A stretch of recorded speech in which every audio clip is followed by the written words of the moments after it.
Hello students, today we are going to start the remaining part of pronoun and its kind.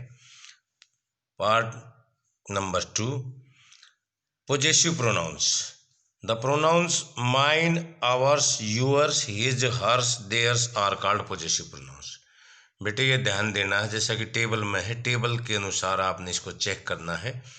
तो ये जो pronoun होते हैं ये जो है हम सेंटेंस के बाद में यूज करते हैं, ये किसी नाउन को फॉलो नहीं करते। जैसे this car is mine, example के द्वारा क्लियर है। These books are theirs.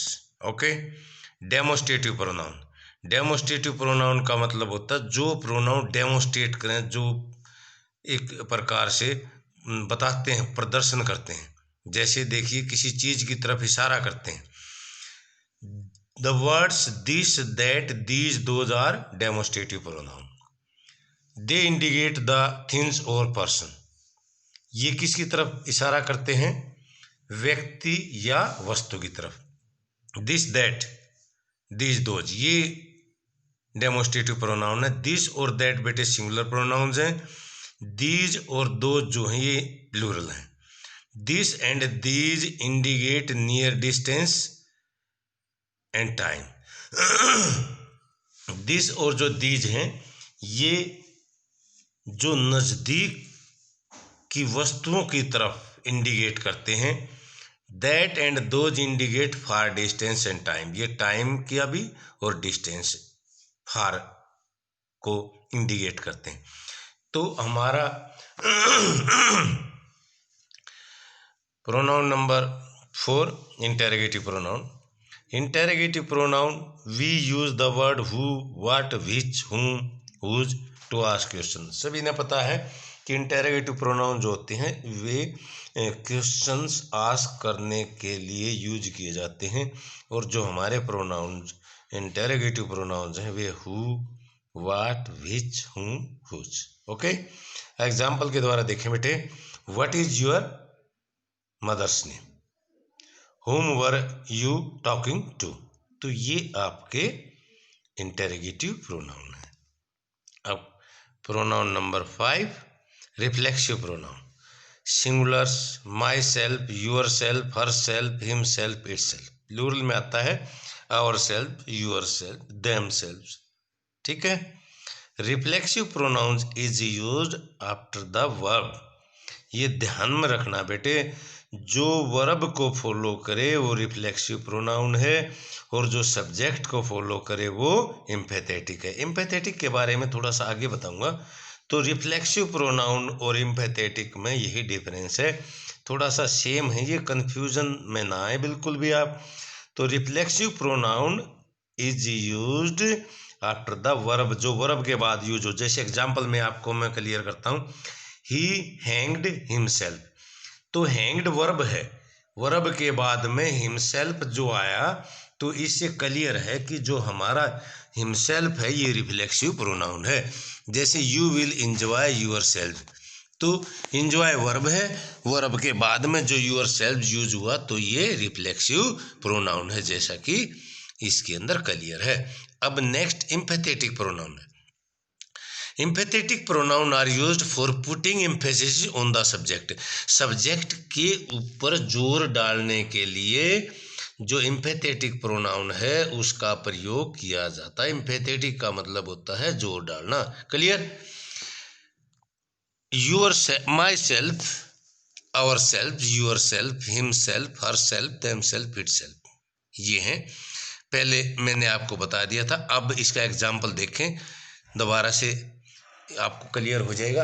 He himself told me this, तो ही सब्जेक्ट है, सब्जेक्ट के अनुसार ही है, सब्जेक्ट है तो हिमसेल्फ आया। ठीक है। नेक्स्ट एग्जाम्पल है शी है तो हर सेल्फ। तो ये दोनों जो एग्जाम्पल है ये एम्फेथेटिक के हैं। अगर ही और शी के बाद में हम वर्ब यूज करते और वर्ब के बाद में सब्जेक्ट के अकॉर्डिंग ही आता है बेटे रिफ्लेक्सिव एम्फेथेटिक प्रोनाउन। तो अगर हम सब्जेक्ट के बाद में वर्ब और वर्ब के बाद में प्रोनाउन का प्रयोग करते तो वो हिमसेल्फ, हरसेल्फ के रूप में, तो वो एम्फेथेटिक नहीं, वो क्या होता, रिफ्लेक्सिव होता, लेकिन जब सब्जेक्ट के तुरंत बाद सब्जेक्ट के अकॉर्डिंग, अगर सब्जेक्ट इट है तो इट सेल्फ, शी है तो हर सेल्फ, आई है तो माई सेल्फ, ठीक है, वी है तो आवर सेल्फ। अगर ये हम सब्जेक्ट के तुरंत बाद सब्जेक्ट के अकॉर्डिंग यूज करते हैं तो इम्पैथेटिक है। अगर सब्जेक्ट के अकॉर्डिंग जो प्रोनाउन वर्ब के बाद यूज होते हैं वे रिफ्लेक्सिव हैं। Emphatic pronoun is used before the verb, clear. और जो रिफ्लेक्सिव होते हैं वे after the verb. Relative pronoun, relative pronouns which, who, whom, whose and that are called relative pronouns, clear। they are used to join sentences। ये जो होते हैं which, who, whom, whose और that, ये जो बेटे सेंटेंस को ज्वाइन करने के लिए प्रयोग किए जाते हैं। जैसे रिलेटिव प्रोनाउन है, उसको हम यूज्ड किस किस तरह से यूज करते हैं टेबल के द्वारा आपको क्लियर किया गया है। which use for things and animals, example this is the bag which I lost yesterday। तो this is the bag I lost yesterday है, तो ये दो सेंटेंस है, हमने ज्वाइन किसके माध्यम से किया है, which के माध्यम से। तो which जो है एनिमल और थिंग्स के लिए यूज करते हैं, ये भी हमने ध्यान रखना है। who और whom को देखो, used for person, who और whom किसके लिए यूज करते हैं बेटे, पर्सन्स, व्यक्तियों के लिए। एग्जाम्पल के द्वारा the boy who is in blue dress is my brother. आप ये कह सकते हैं the boy who is in blue dress is my brother. तो जो लड़का कौन, हु के द्वारा ये बताया गया कि जो नीली ड्रेस में है वो मेरा भाई है। तो हु के माध्यम से दो सेंटेंस को ज्वाइन किया गया।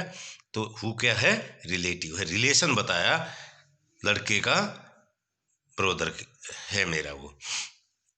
ही इज द बॉय हुम आई मेट यस्टरडे, ये वो लड़का है जिससे मैं कल मिला था, मतलब जिससे कल मिला था ये वो लड़का है, रिलेशन शो किया रिलेटिव प्रोनाउन के माध्यम से। हु और दैट, हुज और that used for person and things. Whose और दैट जो है व्यक्ति और वस्तुओं के लिए प्रयोग किया जाता है। जैसे the chair whose leg is broken is mine, जो कुर्सी जिसकी टांग जो टूटी हुई है वो मेरी है। नेक्स्ट एग्जाम्पल है these are the books that I have read. These are the books, ये किताबें हैं जो मैंने पढ़ ली हैं। तो आप थोड़ा सा ध्यान दें, विच जो है किसके लिए यूज करते हैं, एनिमल और थिंग्स के लिए, वस्तुओं और पशुओं के लिए। वो और हुम जो पर्सन्स के लिए, वो और दैट जो है पर्सन और थिंग्स के लिए, ठीक है, ये थोड़ा सा ध्यान रखना है आपने। अब देखिए indefinite pronoun, the words one, none, all, some, nothing, somebody, nobody, few, anybody, any, both, much, few, etcetera, ये जो होते हैं ये हमारे इंडेफिनिट प्रोनाउन हैं। इसके अंदर डेफिनेट नहीं है, कुछ भी क्लियर नहीं है। जैसे वन है, एक है, none, all, some, nothing, somebody, nobody, few, anybody, any, both, much, few, etcetera, ये क्लियर करता है। जैसे एग्जाम्पल है they don't refer to anything और पर्सन, ये किसी चीज या व्यक्ति को विशेष रूप से रेफर नहीं करते हैं ये।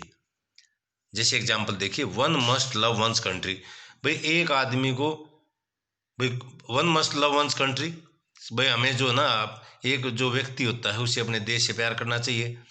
All is not well with him, तो ये जो है किसी व्यक्ति जो वस्तु होती है उसको रेफर नहीं करता। डिस्ट्रीब्यूटिव प्रोनाउन, द डिस्ट्रीब्यूटिव जैसे नाम से होता है डिस्ट्रीब्यूट करना, वितरण, बांटना। The words each, every, either, neither, everyone, none, etcetera are called distributive pronoun.